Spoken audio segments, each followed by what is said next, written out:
Netcasts you love. From people you trust. This is TWiT. Bandwidth for Triangulation is brought to you by Cachefly at CACHEFLY.com. This is Triangulation, episode number 79, recorded November 21st, 2012. Wil Harris. This episode of Triangulation is brought to you by Ford, featuring available sync. Now you can control your media player with simple voice commands. Enjoy your drive while you easily search and listen to your favorite songs. Check it out on the 2012 Ford Focus and at ford.com/technology. And by Pond5, the world's stock media marketplace. If you're a media maker looking for video, photos, illustrations, music, sound effects, After Effects templates, or 3D models, check out Pond5. And for an exclusive 50 free stock media downloads, go to pond5.com/triangulation. It's time for Triangulation. Now, you might notice something right away. I'm not Leo Laporte. He just came back from a vacation. I think he's jet-lagged, so I'll be filling in. I'm Iyaz Akhtar. And today, we've got a real special guest. You've probably seen the lower third. Wil Harris is online with us all the way from the UK. TWiT listeners probably know him already as that English fellow that is on TWiT sometimes, right? Hey, what is up, Iyaz and co? Iyaz, I'm just going to say before we get started, you're doing a great job of hosting Triangulation. Well done. Keep it up. Thank you. I really like that amount of pressure.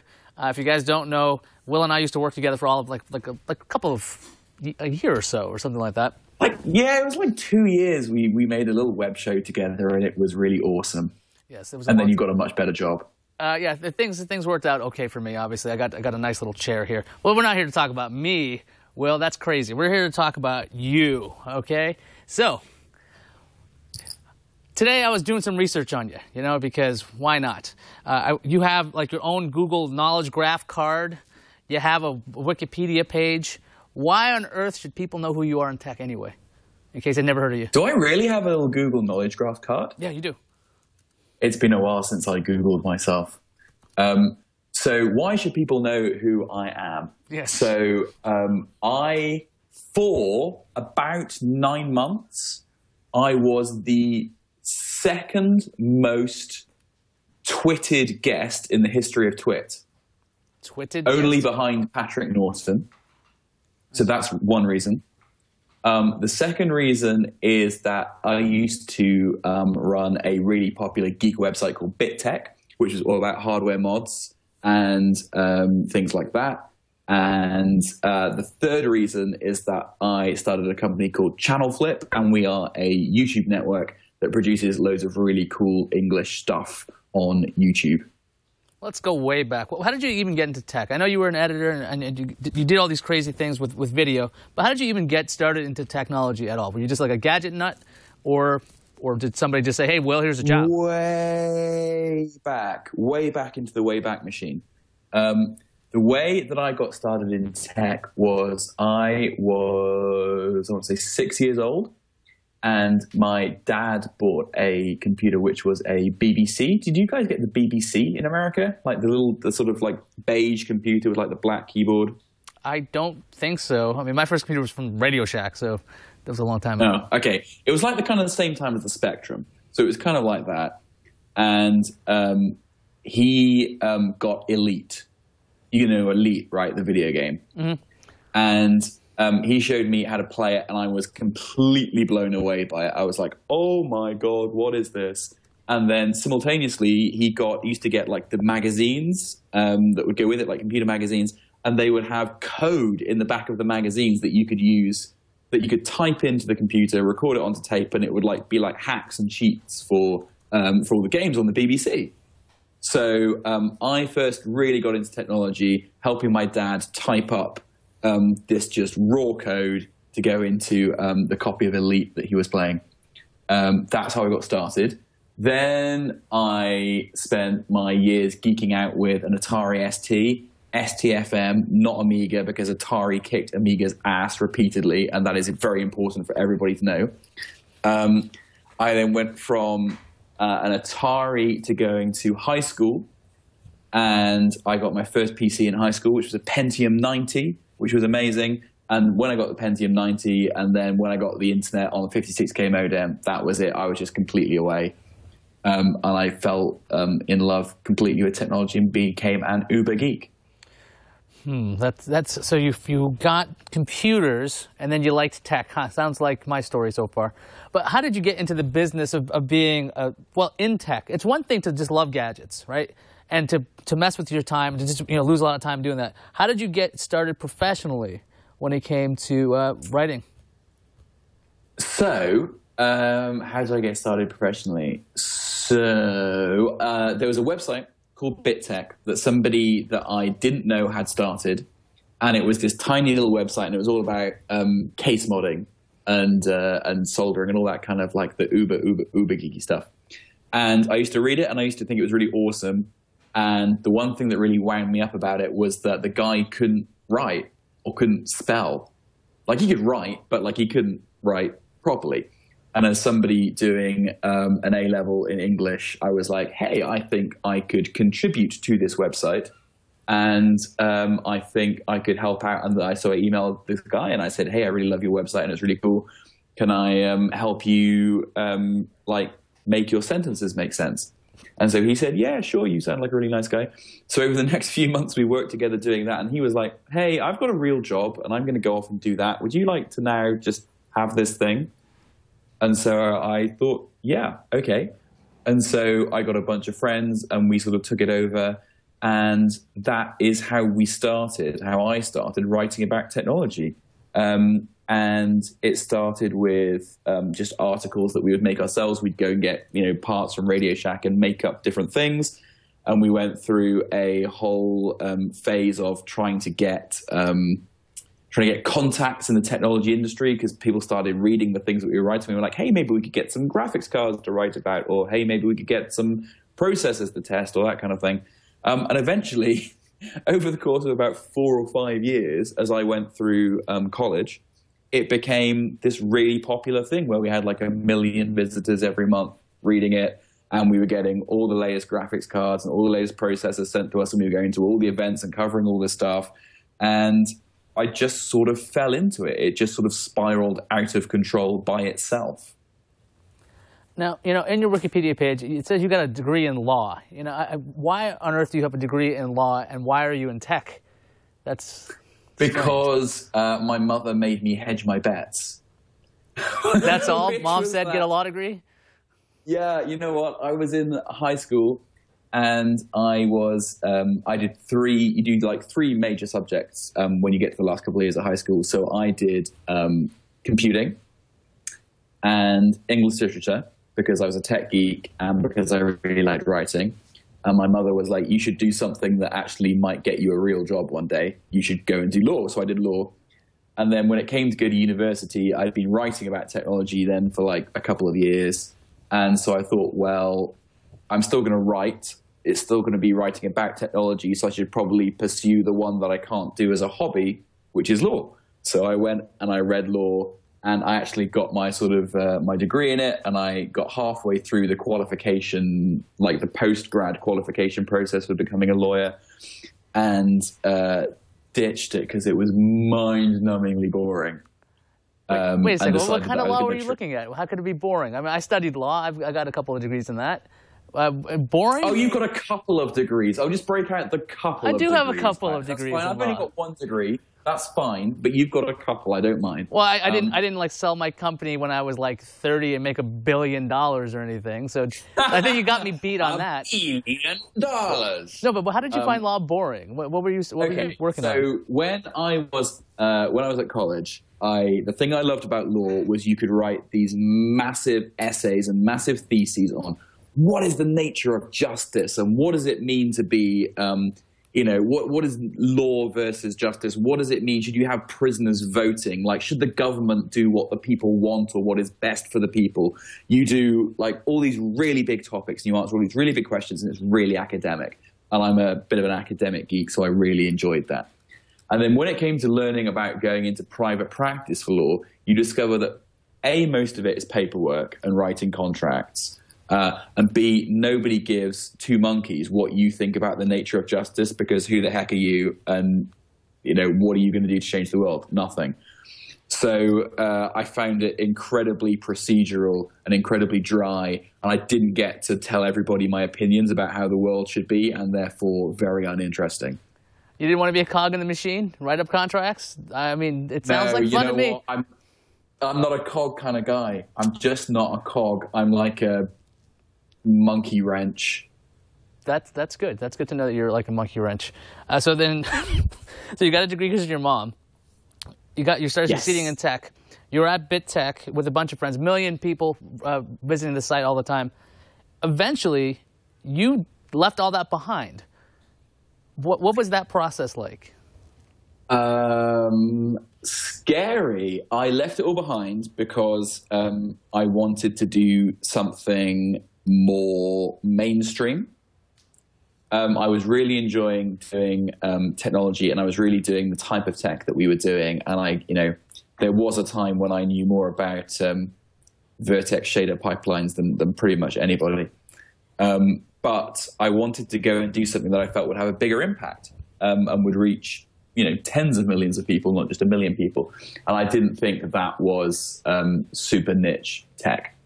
And so about the time I was thinking this, Google bought YouTube, and there was sort of this feeling that maybe YouTube could be the next big thing.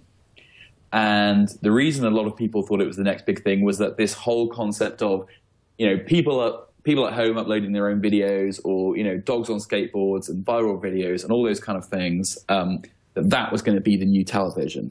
That was going to be what advertisers bought into as the new television all the way through the future.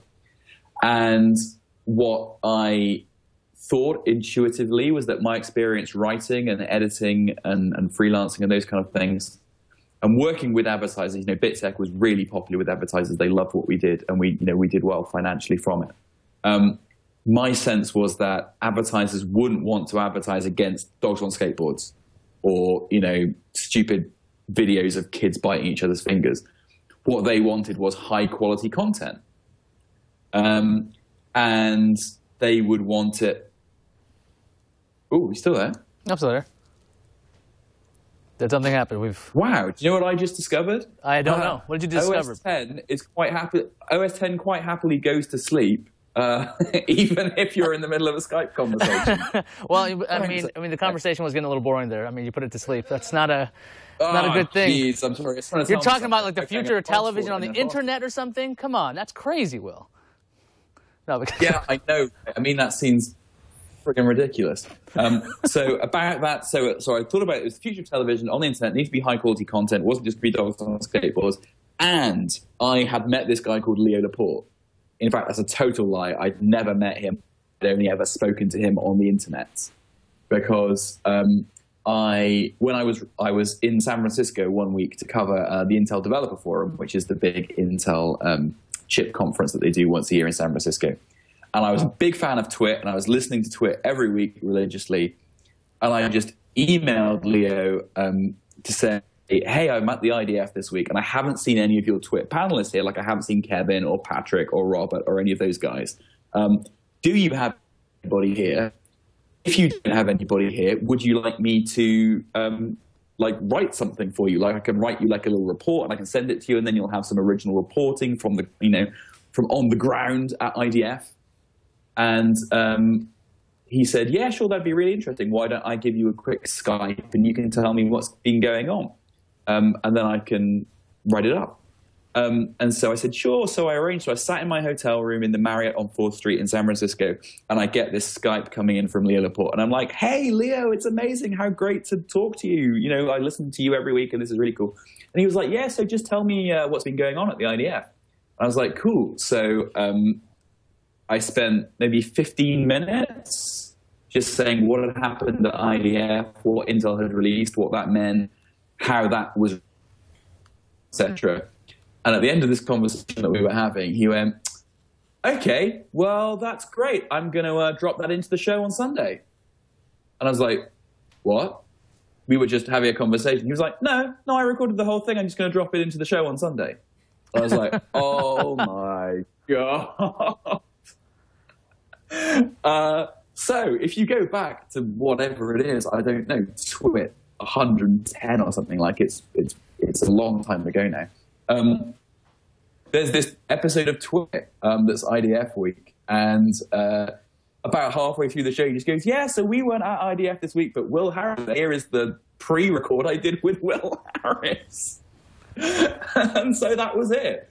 And I guess people on TWiT enjoyed listening to it, because then I got invited back repeatedly, which was great. Anyway, all of which, to get back to the original point of this original story, Iyaz, because I'm not going to bore you, is to say that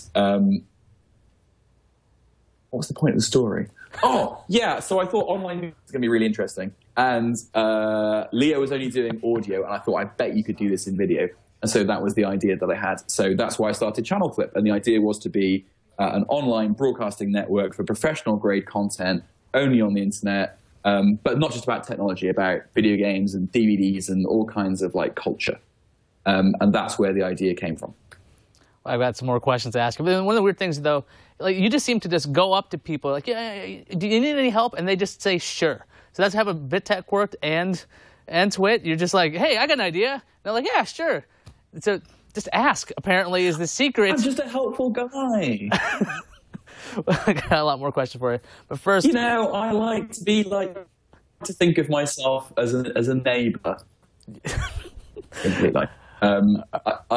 No, I just genuinely, I see something that I really love, and I get really invested in it, and then I want to help do it.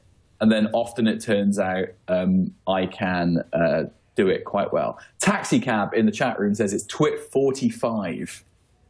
That's amazing, TWiT45. So yeah, Web8935 says Leo got Wil started, so definitely. So I started ChannelFlip, and we started the company, and we managed to get a bunch of, I don't know what you'd call them, the equivalent of, in London you call them city types, in New York I guess they're Wall Street types, and they were ex-Wall Streeters, and they were all just like, you know, they had bits of money that they spent on, you know, stupid little investments, and so we managed to raise like 100 grand to rent a tiny little studio and hire a couple of people and start ChannelFlip and start experimenting. And we started making these videos, and they were all universally awful. I mean, they were terrible. And the hate and the comments we got on YouTube were hateful and convinced us that we had, you know, no idea what we're doing. My the guy that we started ChannelFlip with, Justin, you know, he used to get, you know, who is this fat pig man telling me about DVDs? Why, you know, I wish he'd just go jump off a cliff. You have no talent on YouTube. You should just kill yourself. You know, this is back before YouTube was known as a cesspool. YouTube grade. This is back before YouTube comments were known. YouTube grade. All right, well, I got to ask. We're going to get more into ChannelFlip. First, let's take a quick break and thank Ford, because this episode of Triangulation is brought to you by Ford, featuring Sync's versatile entertainment features. Like you can browse your music collection by genre, album, artist, playlist, all using voice commands. So you don't have to mess around with menus. Playlists, Sync allows you to use your voice control of your media player. So if you have a certain mood, you want to listen to a kind of style of song, you can actually say, play similar music. That's a voice command that it recognizes. Also, you can listen to your entertainment on pretty much any device. If you've got a smartphone, a USB drive, MP3 player, Ford can figure it out. And it's also got iTunes tagging. So if you don't have to worry about remembering the name of that great song you just heard. So available Sync with My Ford Touch and HD radio technology with iTunes tagging. It lets you tag a song you like, transfer that info to an iPod, and purchase that song directly from the iTunes store at a later time. Best of all, Ford offers Sync on every 2012 and 2013 Ford vehicle sold in the USA, including the 2012 Ford Focus. You can learn more about this and other technologies Ford is bringing to its vehicles at Ford.com/technology. So, Wil, YouTube comments. Guess what, Iyaz? Guess what? What's that? I just bought a new Ford, and it has Ford Sync. Yeah! Did you get the discount? Wait, there's a discount? No, we don't have an offer code, sorry. Do you know what? I almost went into the Ford dealer, and I was like, NSFW 11? Does that work? No? Frame rate 11? Can I have 10% off the life of my order? It must have thought you were having some kind of conniption or something, just spitting out things like that. NSFW 11, come on. It means something, really. It does. Yeah. So wait, what were we talking about? Well, you left the safety of being an editor, and then you moved over to the video world. You were getting just harangued about content. Justin was getting hammered with YouTube comments. You as well. Yes. There was a couple of shows, ChannelFlip Tech, ChannelFlip, what was the other one called? Movies? It wasn't called Movies. We had ChannelFlip Film, ChannelFlip Tech, and ChannelFlip Games that we made. And then what happened is that I got this email from these couple of jokers in New York who were like, hey, I really like what you're doing on ChannelFlip. You seem to be building like a really cool little network. We're making some shows, and they're kind of about funny tech things. Can we release them through your podcast network? And I was like, well, who the heck are you, and why should I give two hoots? And this guy went, I'm Iyaz Akhtar. And I went, well, I don't care, but all right, seem like not. So then you started making this show called ChannelFlip Web, and it was all about the best of the web, and it was about cool websites that you could go to. I don't know why I'm explaining what you did, but there you go. Anyway, you're the guest. Really good, and we really loved it, and it was actually, I'm pretty sure it's like the most popular thing we did. It was certainly the thing that we released the most reliably, because you guys were way more pro than we were. Yeah, and we tried to be consistent. Eventually, we weren't consistent, partly because we were running around trying to get more money all the time, because we kept running out of money. And then, we worked together for like a couple of years, or like 18 months at least. And then we decided that we were going to completely pivot the direction that we were going in, and we were going to forget doing anything that we made about geek culture and that kind of thing. And in fact, we were just going to go like Celebrity Central. We had this idea that celebrity on TV is the thing that gets ratings. So celebrity must be the thing that gets ratings on the internet. And we started making shows with people like Richard Hammond, who you guys might know from Top Gear, with a guy called Robert Llewellyn, who you guys might know from Red Dwarf, which is a really popular sci-fi series. A guy called David Mitchell, who you won't know because nobody's ever heard of him in the US. But I always say that he is basically like the UK version of John Hodgman. He's basically like a slightly less crazy version of John Hodgman. And I mean that in the nicest possible way, because I love John Hodgman. And so we created these shows, and we went all celebrity. And it went really well, and loads of people watched them. We got up to the stage where, we had millions of people watching these shows every month. And that was really satisfying. And then having done that, we then went in a complete 360 loop the beginning of last year. And we decided that actually, having started an entire company on the premise that what we wanted was professional production quality and brand safe stuff that wasn't made by kids in bedrooms, we went, actually, there's this whole new world kicking off of YouTubers and the YouTube networks and people like Revision 3 and Machinima and Maker, and this whole new type of content being consumed by a lot of younger people, but actually with incredible production values given the amount of money put into it. And we said, this is what we need to do. This is definitely what we need. And we pivoted the second time our entire business back to focus on that, of producers and those kind of things. As I see you typing in the chat room trying to derail me, I won't have it. We got all the way through to the end of last year, and we had built this massive YouTube network of 50 or 60 independent producers. And we got approached by the lovely folks at Shine Group, who said, we really love what you're doing. Why don't you come and do it with us, and we will turbocharge what you do. We'll give you some more money to invest, and we will give you all the resources and infrastructure of the amazing Shine Group, and you can probably do a better job. And we said, that sounds like a pretty good idea.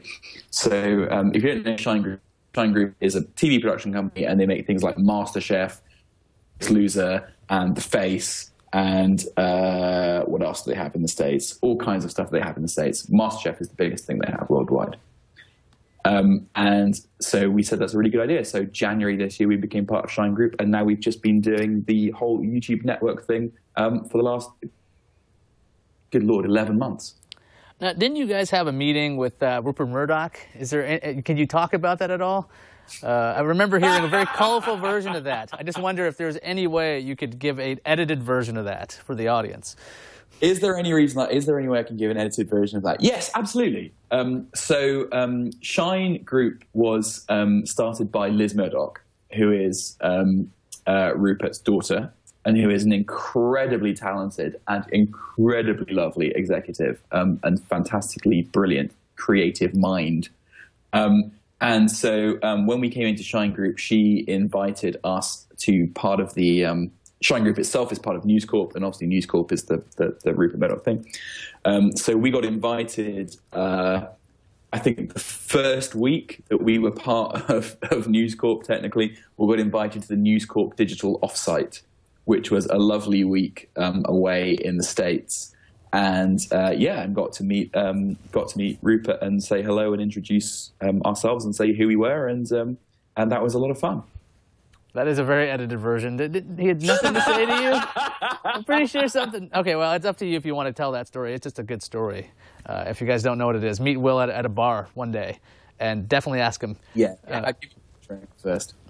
But it won't be out on this podcast necessarily. The chat room did have a question. Curtis B. wanted to know, with Wil's company being bought, Revision 3 being bought, do you think that the independent, good quality web TV is going away in favor of the big guys? You think that all this purchasing is consolidating things? No, it's going to make it better. Because the guys at Discovery bought Revision 3, the guys at News bought us. What they know is that they don't really know what this is. They know how to make television, and they know how to do things kind of the old school way. They've got no idea how to do things in this kind of YouTube digital world. And so the reason they're buying companies like Revision 3 or like ChannelFlip is to try and figure out what that is. So what we have found, and I know what the guys at Revision 3 have found, is that they're not trying to interfere in what anyone is doing, because that would defeat the entire point of buying a company to learn from it. So I don't think the era of independent, web television is going anywhere. There will still be lots of independents. I think what is going to happen is that the independent studios, like Maker, like Machinima, like Revision 3, like ChannelFlip, are going to grow up over the next half a decade, and they are going to become even bigger and even better. I don't know if we touched upon this already, but what was your mindset from switching? I mean, you had a paying gig, right? You were an editor. You were doing all this stuff, and then you're like, screw it, I'm not going to do this anymore. I'm going to move to video. Like, what was that process like in your head to go, okay, let's just burn this whole thing down, start all over again? Seems like a crazy idea, Wil. It is, but I'm kind of, what can I say? I don't like taking risks, but I like to think of myself as a risk taker. And sometimes my desire to think of myself as a risk taker gets in the way of my natural inclination not to take risks.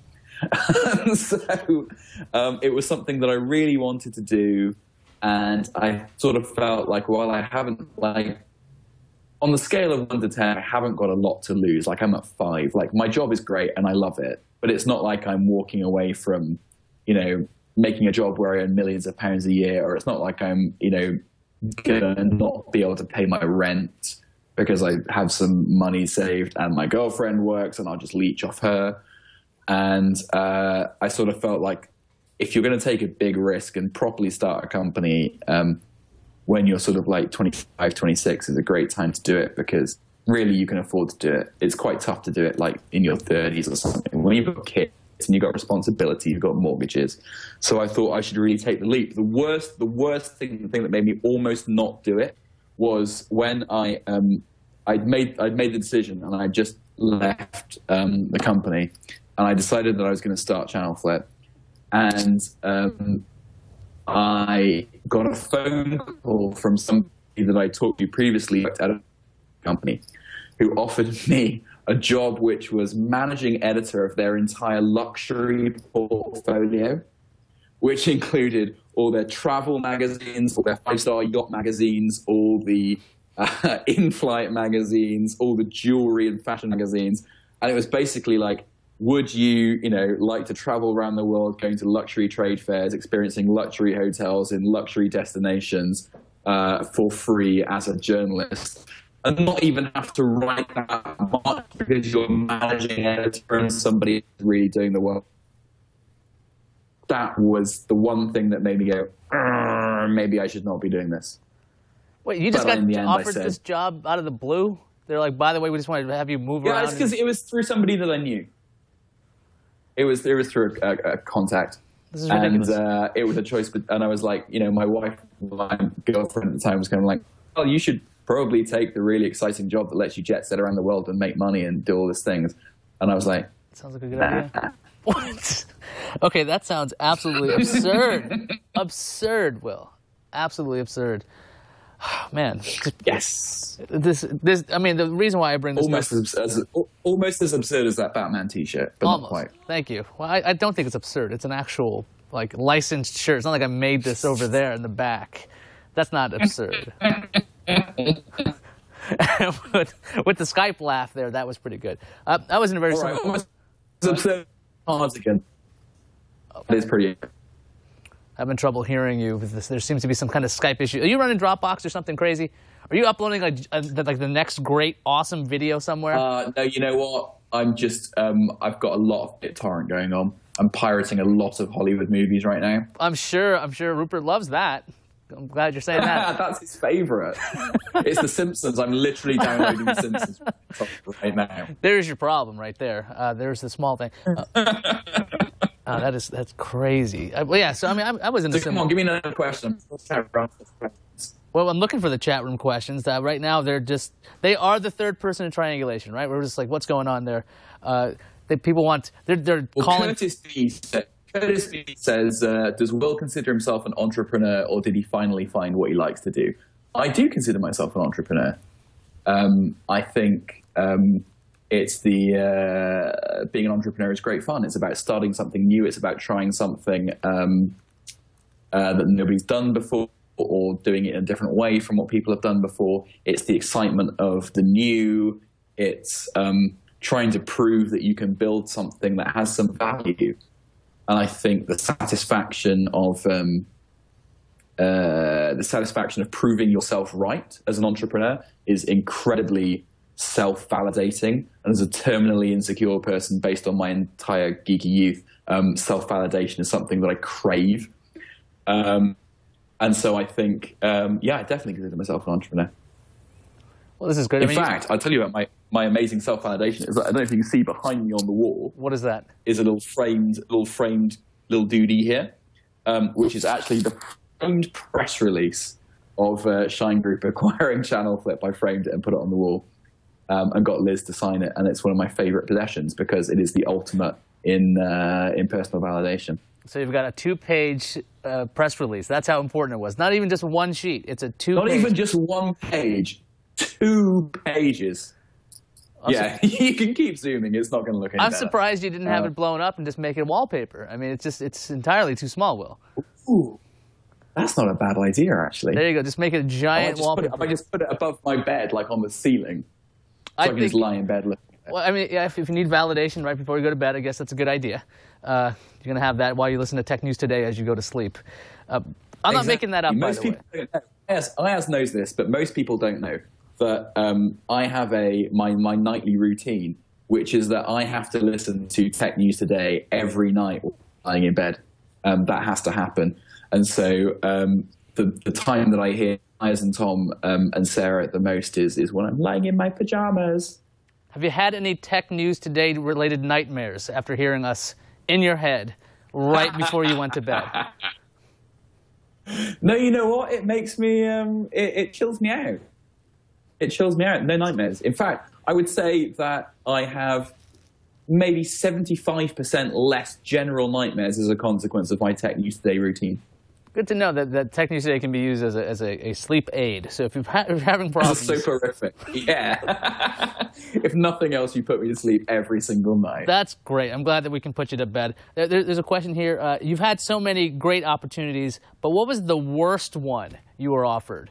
I mean, obviously people just like giving you millions of dollars and like, here's a jet-setting life, but what's the crappiest position you've been offered lately, other than being a Triangulation guest? Oh, that's a good question. What's the crappiest position I've been offered? I don't know if there's a crappy position that I've been offered. The crappiest position that I took was when I was a teenager. I worked I had like a Saturday job, which was working in, I guess it's like the equivalent, it's a place called Woolworths. It's like the equivalent of Walmart. Over with you guys, and I worked as a cashier in the toy department at Woolworths every Saturday and Sunday for about 3 or 4 years in my teenage years, and it was awful. It gave me a lifelong hatred of Christmas, is what it did, because Christmas was the worst time of the year for parents buying toys for really aggravating kids. And I just remember this one year where Tickle Me Elmo came out. And we had a shelf of Tickle Me Elmos right in front of the cash registers. And these little children would just walk by and just tickle every bloody Elmo along the thing and set off this whole 5 minutes of non-stop Elmo cacophony that just made me want to kill myself. And to this day, I hate Elmo. I know that we're trying to say PBS and Big Bird and Mitt Romney and all that kind of thing. Honestly, if they killed Elmo tomorrow, I'd be so happy. Okay, so you hate Christmas and you hate Elmo. These are really popular positions, and you somehow work with Rupert Murdoch. I'm sure the audience is loving you right now. I'm not going to get elected president of the United States, am I? Let's face it. Yeah, well, there's all kinds of reasons you shouldn't be president of the United States, but you could try. I mean, it could be an opportunity someone just throws at you randomly. It seems like you're kind of luck. That's definitely the worst opportunity I've had handed to me. I have done some pretty grim things, like I've written. Oh no, you know what the worst thing I did was? And this was, again, an opportunity that I took because I was stupid and young and I needed some money, was that there was a magazine, that could have sounded a lot worse. No, it wasn't that bad. There was a magazine in the UK called Cachefly, which was basically like, a case modding magazine. And they had wanted to do it was something like the 10th anniversary of Quake, I want to say. A graphics card super test, like take all the graphics cards from the previous 10 years in terms of like generations. So starting with the Riva TNT, and then the TNT2, and then the 3DFX, and then the 3DFX Voodoo 2, and then the original GeForce and GeForce 2 and GeForce 3 and the ATI, whatever the hell it was, and do a frame rate like comparison chart in Quake of all these different graphics cards. And I said, yeah, that sounds like a really great plan. That would be really fun. And it was one of the worst weeks I've ever spent with computers in my life. Because what I sort of realized, but didn't really realize, was that you couldn't even get the drivers anymore.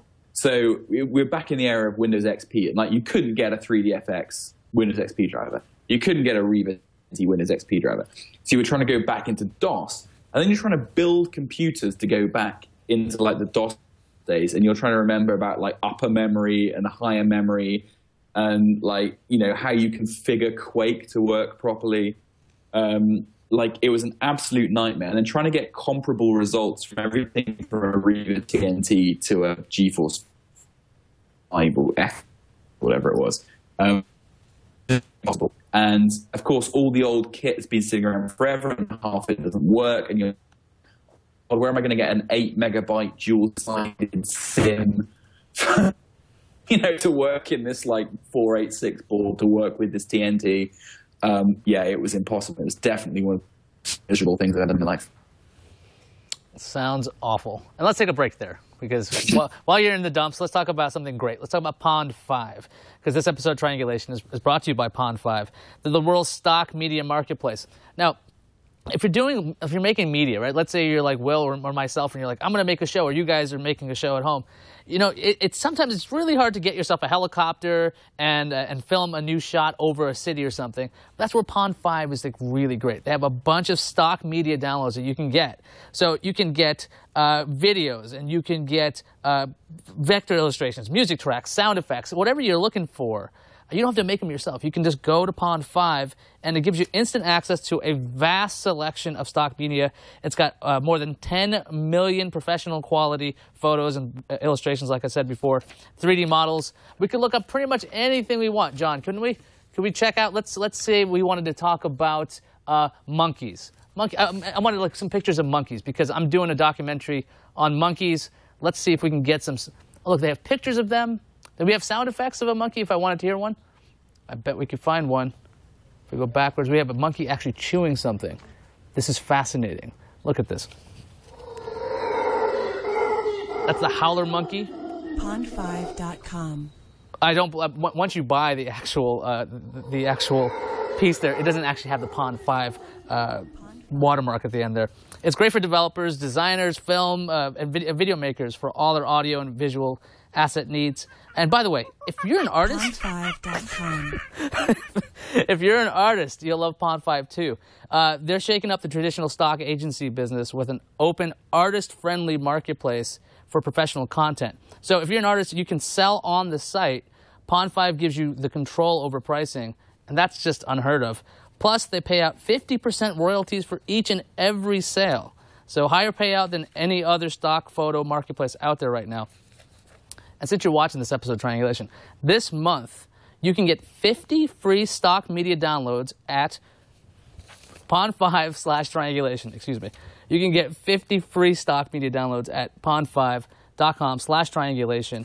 And that's a lot of cool things for you to try out. You can get your own monkey sounds for free. Or if you wanted to look at a city, or you wanted anything. So this is just a fantastic resource. Check it out again at Pond5.com/Triangulation. Easy for me to say. Will, you're back.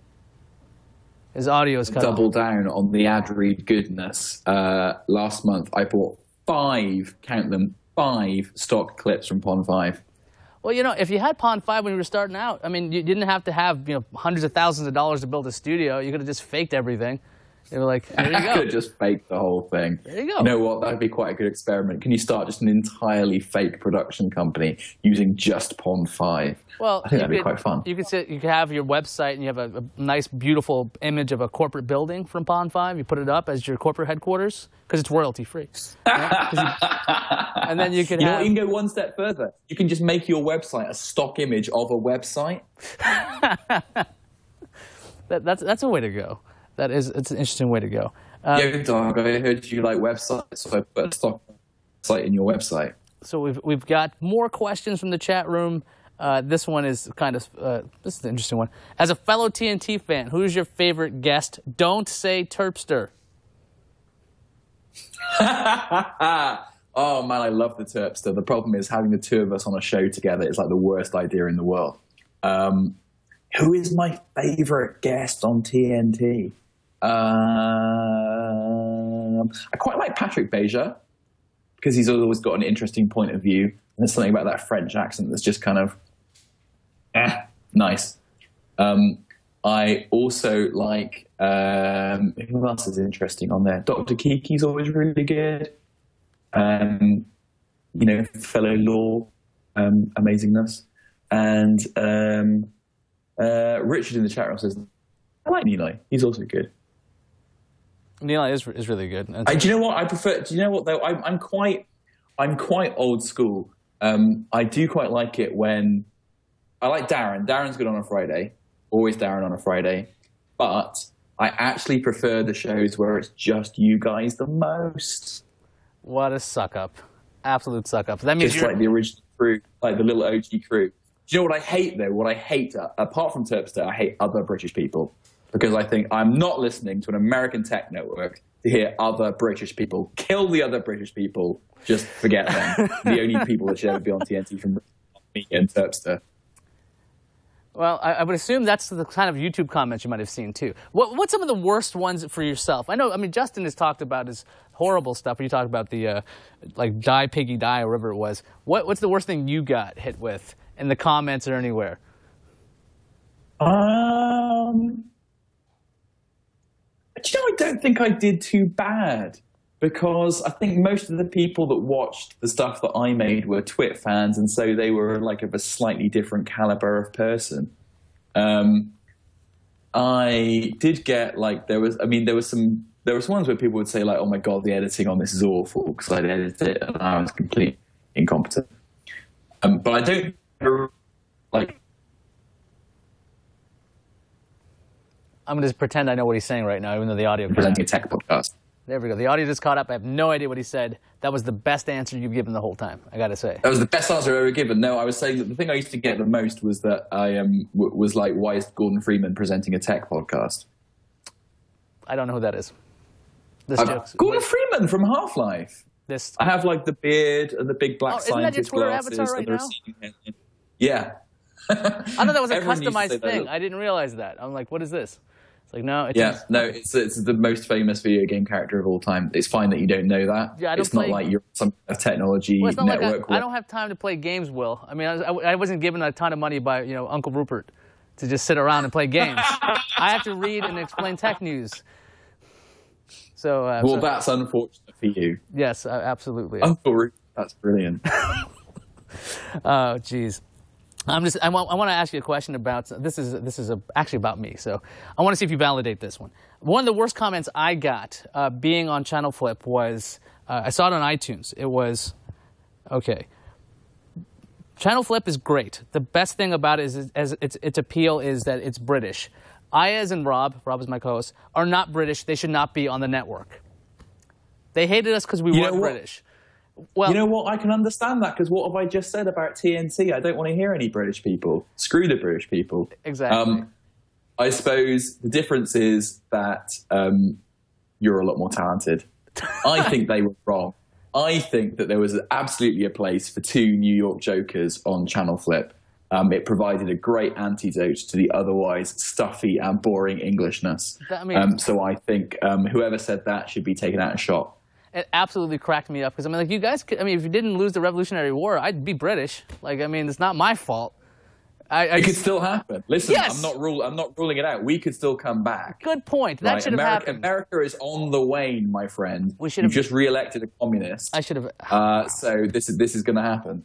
I should have invited an invasion. What was I thinking? That should have been my response. Now we know how that works out. But then everybody would be British, Will. Then you wouldn't want to listen to anybody on TNT anymore. No, then I'd have a problem. Yeah, so we have to work on that. You know what? On second thoughts, keep Obama. That's going to work out fine. Okay, we won't have a coup of any kind. Okay. So folks in the chat room. You know, I did that, right? I know that it's not really good to talk about politics on shows like this, but I actually spent a week last month working in Florida on the Obama campaign, and it was really good fun. Oh, I thought you actually did a coup, because we were just talking about that. I did a coup. I did do that. Yes, that's what happened. I went to Florida and I took over the Obama campaign, and I was like, you guys have got no idea what you're doing. And basically, we then won Florida. So right. I mean, that worked out really well, because I think Florida's votes didn't even matter at the end of the election. So good job. It didn't, actually. Good job. You had no consequential effect whatsoever. It was decided before Florida for once, and I'm not going to get into politics either, because that's just a dirty, dirty area. Let's move away from that entirely. So, what's with the jumper? That's a very good question. It's quite cold in my house right now. It is actually quite cold in my house right now, because it's 12:05 at night. Richard Yar in the chat room says, what happened to the second L in Will? Which is a good question, and one that not enough people ask me, so I'm going to take the opportunity to run with it. That I spell Will, as in William, with one L, because when I was a kid and I used to play Street Fighter in the arcade machines in town by my house, you only ever get 3 letters to put into the high score table. And because I have 2 middle names, I have 4 initials. So I either had to drop an initial, and decide which of my names I hated the most. Or take Wil and just take an L off the end and just make it say Wil, W-I-L. And I had so many high scores on Street Fighter, and I entered my name into that thing so many times that Wil with one L basically just stuck. And it's been the thing that I've had forever after that. And it's quite handy because if you Google Wil Harris, there is a famous baseball player and a famous bodybuilder. But if you Google Wil Harris with one L, there's basically only me. Now, this is Street Fighter 2 or the original Street Fighter? Street Fighter 2, not the original Street Fighter. The original one was kind of awful. Okay, and Ken then the or original one was awful, but Street Fighter 2 Special Championship Edition is actually the best version, which was on the Mega Drive. Who's your pick, Ken or Ryu? Who do you pick each time? Ryu every time. Really? Why? You Ken? Well, they both say that, right? Pretty much all of them say it. Exactly. But the thing is, Ken is way more powerful. No, Ken's not more powerful. Ken looks like he's got the blonde hair, and it's like, oh, get stuff. Go back to, I don't know, somewhere where blonde people come from. You know, in the original Street Fighter, Ryu had red hair. Is that why? Did you identify? Did I identify because I'm a massive ginger? Is that what you're saying? I was trying to be nice about it, but yes, you happen to be. For the audio listeners, if you didn't know, this whole time we've been talking to a ginger, Wil Harris. You know what? My beard is ginger, but my hair is kind of more chestnut. It's kind of more normal. Oh, God, that's not a good shot at the top of my head. Receding hairline. So yes, I am a bit ginger. But as you know, have you seen there's a great video on YouTube by an artist called Tim Minchin, who has a very funny song that's called "Only a Ginger Can Call Another Ginger Ginger." And I think that's probably true. So I feel like maybe you're being a little bit racist. Oh, I'm sorry about that. I will apologize right now to all the people of a certain hair color. I apologize to you folks. Although Liz in the chat room has just called me Jolly Red Giant, and I'm not really sure how I feel. Oh yeah, for those of you who've never met Wil Harris, he's a big guy. He's like 6'2"? 6'1". 6'1". Not as big as I used to be. I lost some pounds, man. And when I met Wil Harris the first time, it was like CES a couple years ago. I see this very large man running at me, and with arms wide open, and I'm like, what on earth is happening? It's Wil Harris. When apparently, do you always greet people with hugs? Only the people that I love the most. So that was very scary, I gotta say, because he was just running at me. And I was like, oh, it's Wil Harris, because I did not identify him right away. Because we'd never met. We worked together for years, and we'd known each other for years, and we'd done that whole internet thing of never meeting. And then I met you, and I was so excited to meet you. I just couldn't contain the hugginess. It's very odd to meet people in real life after you've known them online or had this long communication. It's just like, oh yeah, of course you're over here. You're not a short guy. You look smaller, I guess, on television is what I'm saying. Well, I guess that's because I'm physically in a slightly smaller space. So I stand up. If I stand up, you can all see how tall I am. Like, I'm really tall. That's do quite. A little belly clap. I hope that's the thumbnail for today's episode, because that is fantastic.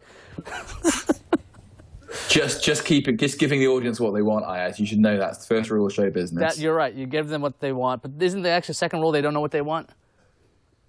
Yeah, they're all idiots. Screw them. This is a content producer right here.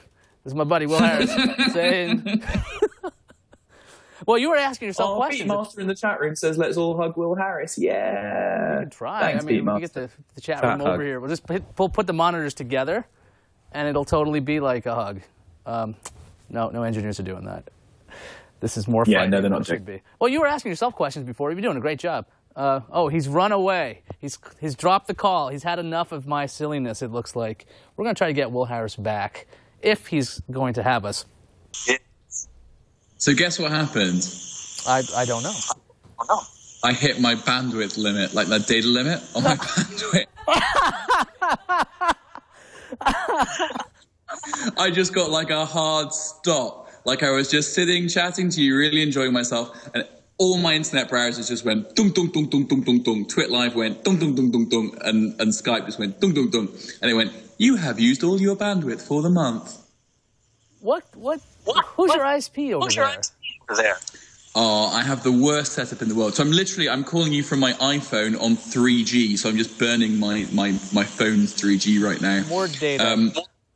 More data. So I have the worst setup at home for internet, possibly in the world, which is that I moved house about 9 months ago into the middle of the countryside because I thought I'd have this really wonderful, refined country lifestyle.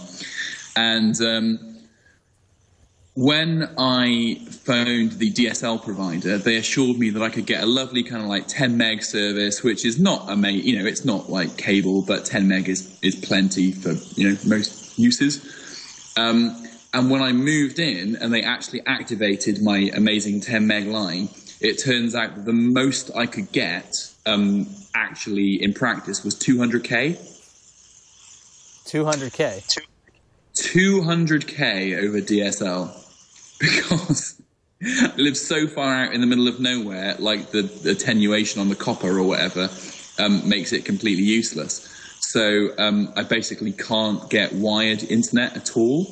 And to lay fibre to my house from the nearest exchange will cost about £250,000. I don't really want to spend £250,000 on an internet connection for my house. You could probably buy another house and just move to that one. Yeah, exactly. But the trouble is, I really like my house now. I'm sort of invested in it. So my internet setup at home is that I have a 3G HSDPA plus wireless modem, and it's plugged into the back of a Netgear router. And the Netgear router is plugged. Oh yeah, the other problem with my house is that it's all stone walls, so Wi-Fi can't go. You can't get Wi-Fi anywhere apart from the room that the actual router is in. So I have the 3G HSDPA modem going into a router, which then goes into a home power line plug below it, and then every room in my house has to have a different home power line wireless network outlet. So I have like 5 wireless networks in my house, depending on what room I'm in. And then that all goes back to the main router in my study, which then goes out to the 3G modem, which then goes out to I get 5 meg or something. But the problem is I only then get 15 gigabytes a month of data for my house. So I had to get 3 different contracts so that I could get 45 gigabytes a month of data for my house. And then what happens is that about a third of the way through the month, I have to switch the SIM cards over so that I renew my data allowance. It's literally the stupidest thing in the world. You're in internet video. How could you possibly be in this kind of setup? This is the most ridiculous setup for a person in internet video. It's not like you're even just in audio. What are you thinking?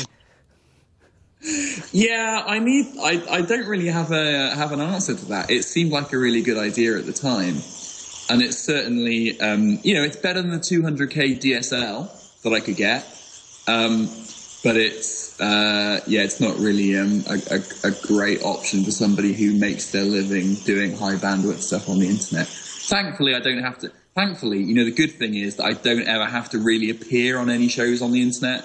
I don't really need high bandwidth for anything like Skype or video conferencing or that kind of media appearance type stuff. Because there's nobody of any consequence that asks me to do that anymore. Right, exactly. Well, I guess on these notes, maybe we should wrap this up since you are on such a limited plan, because now you're on your iPhone's 3G. I don't know what cap you got on that. I don't want to run it all out. 3G. Bizarrely, I think I have. I think my cap on my iPhone's 3G is maybe 500 megabytes. So let's see how quickly we waste through that. Is there anything you'd like to promote? Where can people find you online, Wil Harris? Very, very quickly. I would like to promote somebody laying some real internet to my house. But apart from that, I am going to go with @Wil Harris on Twitter. Remember, that's Will with 1 L because of the whole Street Fighter thing. All one word, @Wil Harris on Twitter. Follow me up. I'm pretty interesting. Yeah, as you found out this hour, is very interesting. His internet setup, I'm sure you're going to get a ton of @replies on how you could actually make that setup a lot better, by the way. Oh, God, that would be amazing. There will be a way to do that. And I can hear myself back in Will's phone. Will, thanks again for being on for today. This was eye-opening or ear-opening or something. Eye-opening. It was wonderful, Iyaz. Thank you so much for having me. I said at the beginning you were doing a great job. I think you've done a great job in extraordinarily difficult circumstances. I not only have terrible internet, but I'm also British, and that's not an easy situation for anybody to be in. And what's going to happen now is I'm going to hang up the iPhone, I'm going to get into my pajamas, I'm going to go to bed, and I'm going to listen to Tech News today, and I'm just going to pretend that we're talking to each other all over again. It's going to be lovely. That sounds fantastic. So long, Wil Harris. He's obviously a scholar, a gentleman, and an absolute liar. Thank you so much for being on today. Good luck. Iyaz. Love you. Bye. Bye, Wil. Well, you just watched one of the stranger episodes of Triangulation. This show airs live on live.twit.tv at 3 p.m. Pacific, 6 o'clock Eastern. Next week, Leo Laporte will be back in maybe this chair or that chair. I'm not really sure which chair he sits in. But I had a great time hosting Triangulation with Wil Harris. That was a great time. Thanks for watching, everybody, and we'll see everybody next time.